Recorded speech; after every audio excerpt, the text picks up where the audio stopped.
La B6 vous offre le journal de l'économie.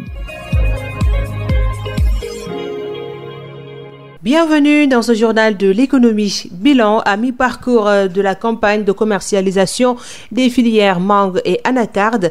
Une évolution de 21 000 tonnes enregistrées dans la filière mangue et une progression de 13% pour la filière anacarde, selon le directeur de la facilitation des exportations à l'ASEPEX.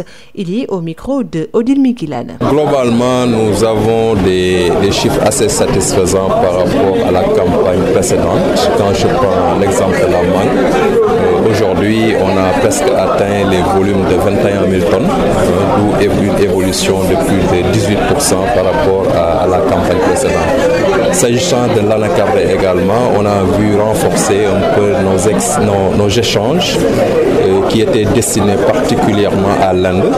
Et cette année, on est à peu près, la campagne continue toujours, mais d'après les statistiques provisoires que nous avons noté une progression à peu près égale à 13% par rapport au volume précédemment exporté.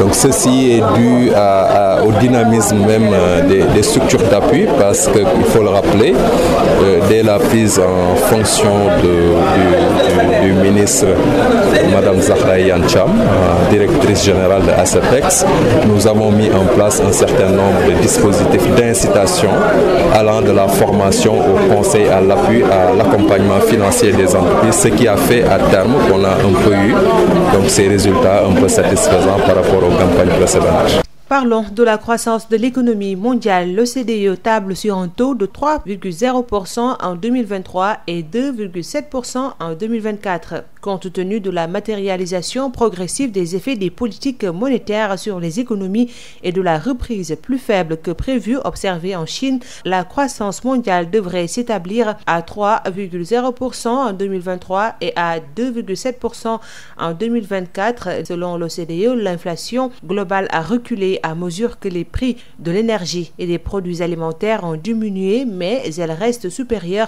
aux objectifs retenus par les banques centrales dans de nombreux pays. Elle devrait continuer de refluer progressivement tout au long de l'année 2023 dans les pays du groupe des 20 G20, passant de 7,8% en 2022 à 6% en 2023, puis à 4,8% en 2024. L'inflation sous-jacente alimentée par le secteur des services et par la situation encore relativement tendue des marchés du travail demeure néanmoins persistante, ce qui imposera le maintien d'une orientation restrictive des politiques monétaires dans de nombreux pays. C'est tout pour aujourd'hui. Rendez-vous demain pour un autre journal de l'économie.